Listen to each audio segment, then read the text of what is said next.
Hi everyone. Let's check if my microphone is working. Can you hear me? Yep. Excellent. Good stuff. I can see Bastin had a bit of an impact. The front seats are all empty this morning when we talked about AI and hacking.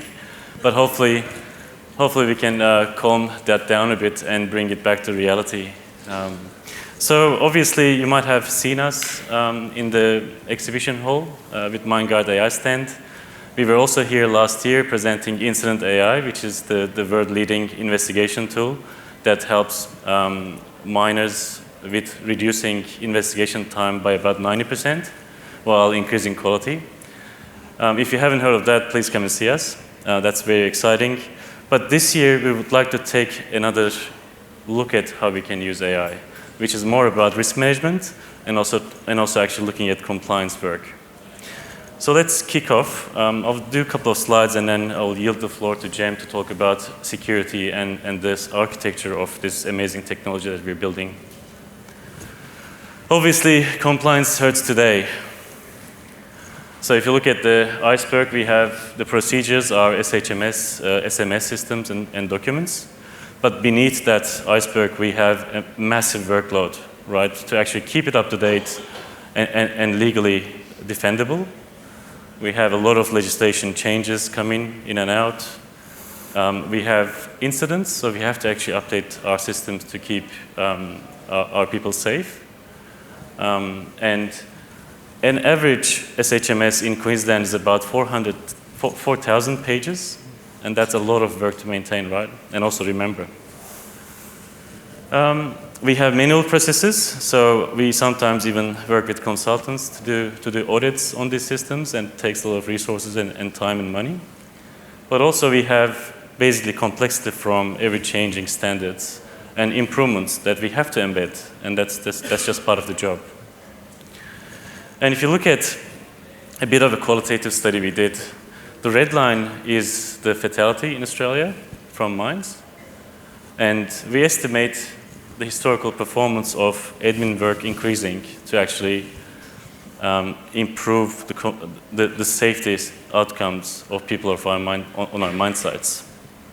So this is a success story, don't get me wrong. Obviously, we have reduced the number of fatalities. Our mines are a lot safer. However, that's on the cost of a lot of admin burden as well. And beyond that burden, there were also amazing technological opportunities that we took on board. So what we are suggesting here is, look, there's a chance to actually go zero fatality, and we will achieve that. But also while doing that, there's a massive opportunity to reduce that workload. I'll just now yield the floor to Jem to talk about the architecture of the solution that we are building. And then we'll talk about some case studies and examples. Thanks, Ekin. So AI in safety compliance was more of a promise in the past, and now that has changed. So now there are practical and measurable outcomes for mining safety operations and compliance. So what made this change possible? The utility threshold has been passed, and some of the technologies we're now using is making the hallucinations much less likely. For instance, RAG. Not only it helps with querying a very large amount of data, but it also helps with just focusing on the context and the selected data that is relevant to the queries that we're going to run. And what makes RAG possible is vector databases. Vector databases help with semantic meaning rather than just keyword match. So for instance, when you are looking at isolation procedures, lockout, tagout information is also explored, or equipment search is relevant to the isolation procedure. So that semantic meaning and search and indexing makes it really quick among large and vast amounts of data with vector databases. NLP pipelines is another way of automation. So we are always relying on human expertise and long hours of potentially simplifying the context and looking through a lot of documents in NLP pipelines is actually part of, which actually vector database is part of that. But yeah, it helps with summarizing, translating, and simplifying the context that's being searched for. So there's always secure choices, which is really like built into the system. So there's encryption, build-level encryption, as well as encompassing the existing databases, so the mining sites and mining companies, as well as the vector databases. So yeah, when we say knowledge twin, we're talking about the digital representation of your compliance intelligence. So it includes all the data. It all begins with your data sources, which is legislations, Queensland legislation, SHMS, or the mining site company, and as well as training databases and incident history, for example. So that's converted to vector DB for better querying, as I mentioned, and it's like a centralized data source. And with RAG APIs and LLMs are processing and retrieving this the large database and brings up the most relevant results. So what finally happens is human consumable, real simple dashboards and documents, which we are always looking for, which could be like job safety analysis drafts or gap analysis or audits. In terms of the very high-level system architecture, it's pretty much like a very simplified version is the app, the dashboards, or the simplified versions of the large amounts of data, and like the targeted information that we're looking for is turned into the dashboards, and all the mining database and vector database, all the legislation, history, and training is being held in the database. Encryption is, security is built in, so it's not like an afterthought, but more like that's how we build our systems in MineGuard-AI. And this prevents things like uncontrolled AI, which is like just querying any LLM without any security. So we have multiple measures here in transit and also at rest, which means like in the database level, multiple encryptions and field level encryption for the sensitive data. What we suggest is working with the companies. There are some companies applying these security principles, which allows us to be protected from the uncontrolled AI or data being exposed to the internet. As Bastian mentioned, this is in an earlier presentation, this is a really important aspect when you're working with an AI company. And also a crucial part, and really like a important part that helps us is like the vector and DB and RAG and all the data is constantly being queried against legislations, and there's this data feedback, and they're automatically updated all the time, reducing that paperwork and compliance work.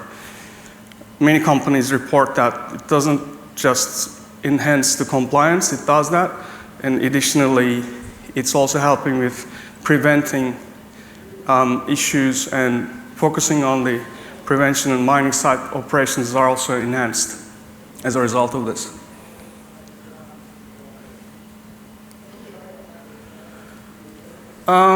Quickly, secure data connectivity. This is more about securing the connectivity, as also making connections with your database. It can be via on-prem solutions or cloud solutions, but the idea here is your infrastructure does not change. So it's not about changing the existing compliance intelligence database, but more like connecting the dots with the legislation and the end user experience. So as I mentioned before, the regulatory databases are dynamically updated all the time, so it's kept up to date, giving more time to the mining personnel, more time to prevent incidents, and proactive safety alerts are going to give them the information that they need, and that's incorporated to the system. which is obviously preventive measure. So yeah, I'm passing it on to Ekin for practical examples. Thanks, Jem. I always learn something new when Jem presents. Blows my mind, at least one of us knows about system and software architecture. Let's have a look at some practical examples on how we can actually use this technology. We are building tools in SHMS AI, but we would love your feedback. And please come and see us, because we actually built these tools with partnering up with mining companies, and that's the best way to do it. We have designed 10 or 11 tools as part of SHMS AI that will help us. We will just present a glimpse of 4 cases. So this one is basically a free tool available for you guys. So if you scan that QR code, you can actually upload one of your SHMS procedures, and the tool will compare that, pick up that procedure, understand what relevant recognized standard is, and then compare it to that recognized standard to provide you a comprehensive audit, desktop audit. And let's run through the example. So basically, you see Acme Mine, quite detailed tires and rims procedure. Obviously, we also wrote this by AI. So a lot of jargon, a lot of detailed steps in the procedure, including the parts that we have to put in the procedure about racy and people and roles. So let's now upload that into our agent, SHMS AI draft agent. And it will now pick up which recognized standard it is related to, which is 13. And now it's pulling the 13 from our legislation database to compare and write its report. And this is real time, basically. Yeah, so it starts with an executive summary, tells you which areas are compliant in detail. There are some partially compliant areas, obviously, to focus. But then the really bad stuff that has to be fixed ASAP also gets documented. And to be able to do this kind of compliance report, you actually need to have site context built into SHMS AI. So then the tool will understand exactly what to compare in the recognized standard, knowing your site context. Yeah, so that's a pretty simple tool and handy tool to do your field leadership on, and maybe layered audit or deep dive audits can be done this way as well, as a suggestion. Next one is a JSA agent, which is a bit controversial because I think we need to do a lot more work in the industry to understand how this is going to play out. We have 4 different ways of doing it. We're presenting one today. And this one, basically, you have your job description entered into agent with a photo or a video of the work area. There's site context coming into it. And the orange ones are the ones that we would build in to the tool. And then there's also basically other sources of data that agent has access to, which are your company, your previous incidents, all the learnings that you had across many, many years, your SHMS, SMS documents, and also your site training documents, who is trained, who is not, can they even do the job. And moreover, we provide basically the legislation, up-to-date ISO standards, ICMM guidelines, all of that knowledge that we have actually gets connected to this agent. And you have your the hazard database, for example, chief executive hazard database is connected. And you get on to drafting a JSA. In this version, we are showing the fully automated one, but we are building more human-in-control sessions as well to actually have more control across every step of drafting this JSA. So now we'll actually ask AI to do a JSA because we're about to enter a primary standoff area for a pump removal. And the agent straight away asks us, can you give me some more information because I don't have enough context to actually do a JSA. That's not enough. So it asks specific questions about this work area and what other risks could be there. So it's kind of a take 5 initial. Also trigger back to the coal mine worker or supervisor drafting this. And then the tool actually connects to your SHMS and picks up all of your controls, decides the job steps, picks up your controls from existing controls, attempts to do a risk assessment, and then if those risks are not suitable, it also suggests potential additional controls and risk assess again.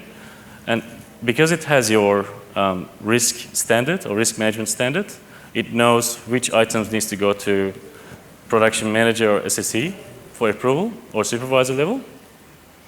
And if you're not happy with the outcome, you can always keep iterating with it and say, look, you haven't considered the digger working above, right? And then it will go and actually put that in as well. So this is probably advanced version where we will get in the future. We are building steps here to actually have human control at every step of building this together. And there's debate also with industry about should we actually allow AI to define those consequences and likelihood factors, or should that always be a human deciding that? But at the end of the day, we build our tools with human in control design. So it always, the accountability goes back to the human. Next one is an on-demand audit plan. So you know that from the mine plan there's a certain activity happening at part of a site. For example, let's assume you are doing critical radar monitoring. It is a very handy tool to automate all of your DDV templates or audit templates using your templates to come up with an audit plan for the task that's happening on that day.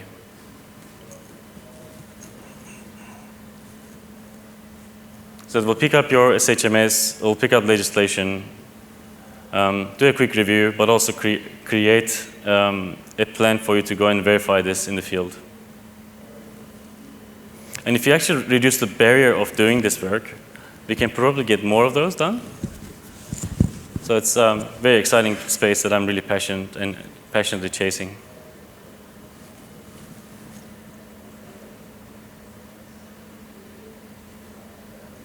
So the UI we're building for this has editable functionality. So you'll be able to edit and put people in there to go and conduct.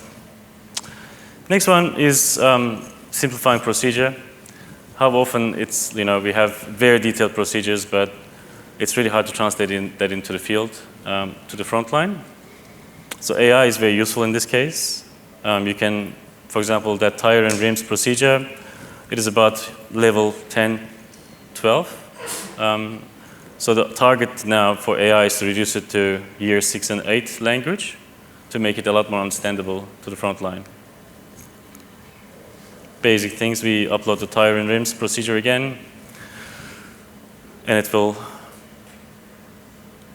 assess first, understand what is the current level of the procedure. Readability assessment with credible sources and methods of doing it. And then it will actually find terminology that needs to change to a simpler word. It will use your site's terminology if you got that context available. And then just do the job. This is the job. These are the critical hazards. Simple words. And obviously, I'm flying through this, but if you'd like to see more, please see us in our stand 63 next to the coffee machine.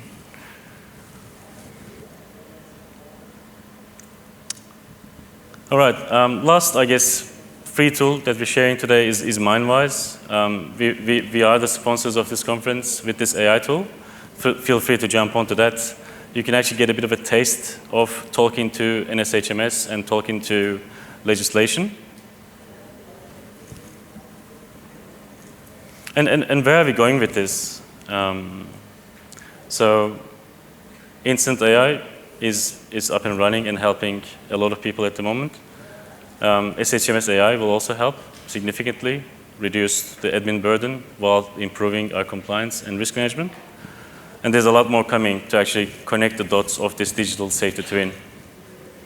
But what our envision is, I'm not sure if you can run that YouTube video, team at the back. Is it possible to run that YouTube video?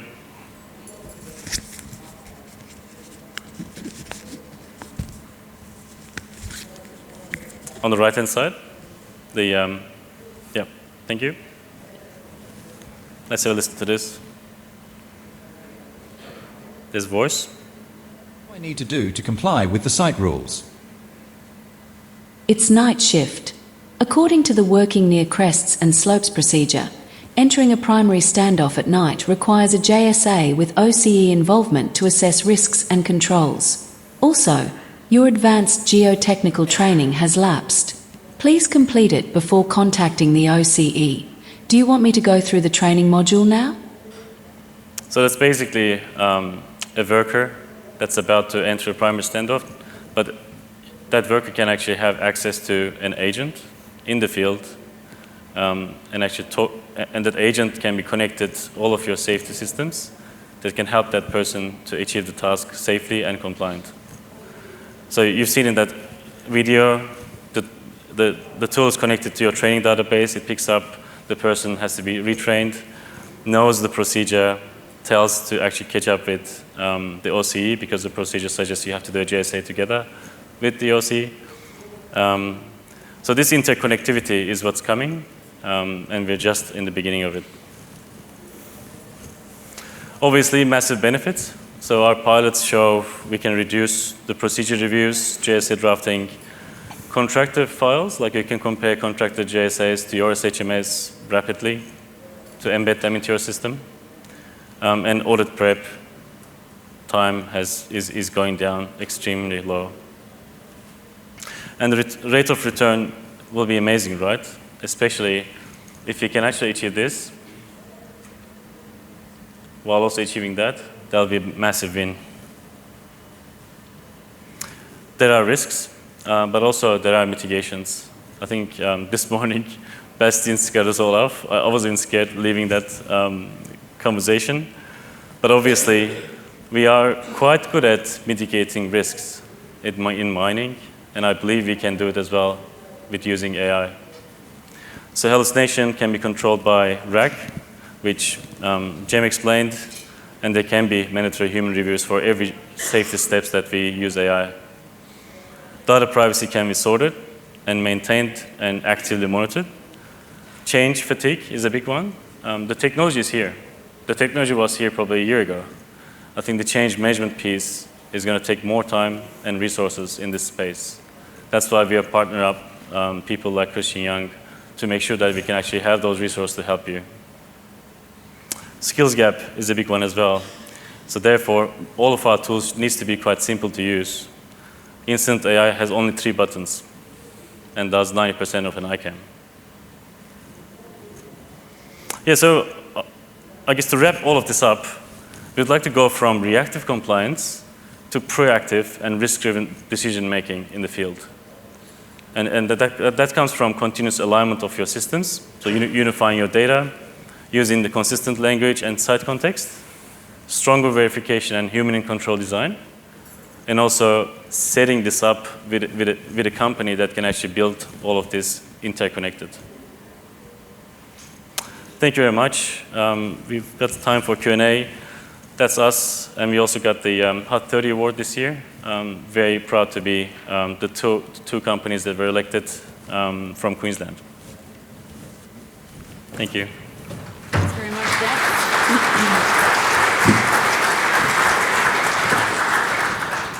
That was great, thank you. Do we have questions from the audience? Yes, lady over here. We can get the mic over, please.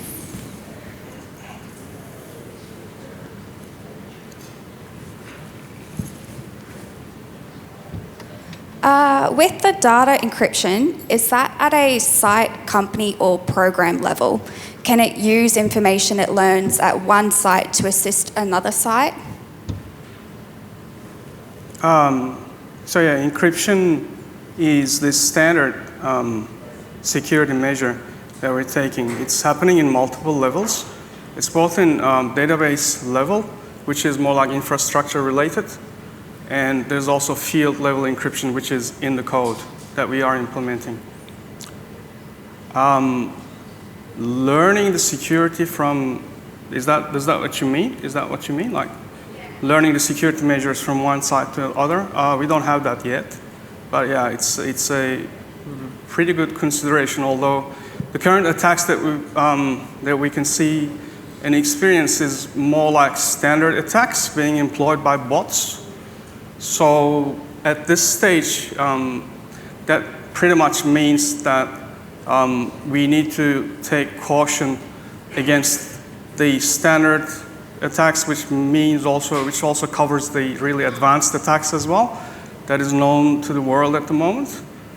And taking precaution everywhere currently potentially solves 99% of anything that we can experience. So yeah.